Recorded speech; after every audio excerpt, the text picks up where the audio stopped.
mandated that his patients on the ventilator get wheeled outside on that patio and be outdoors. The nurses were angry at him.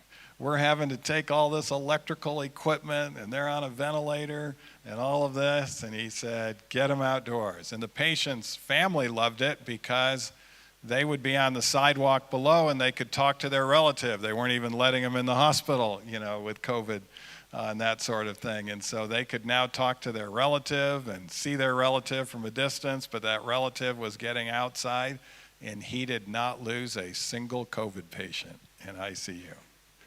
The near-infrared light seems to have been a key ingredient in helping individuals to overcome COVID because you're producing that natural antioxidant effect.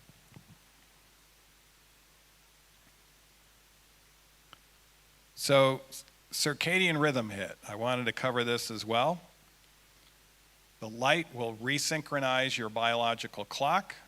It enhances alertness. It assists in sleep induction at bedtime, and it improves your deep sleep. This is light, particularly in the morning. And studies show within 5 minutes of awakening, when you have your wake-up time, it really is helpful to get that light. It will also dramatically improve your brain's serotonin production, and it will also increase your melatonin at night. Why is that? Because serotonin has to be made in the daytime to make melatonin at night. And so if we're not making serotonin in the daytime, we won't be able to make melatonin at night. By the way, another secret, you heard about all these supplements for COVID?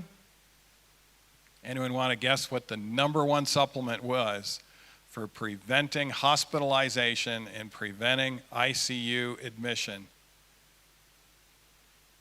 You heard about vitamin D, that was important. You might have heard about zinc, that was good too. But there was one that beat vitamin D and beat zinc, and it was melatonin.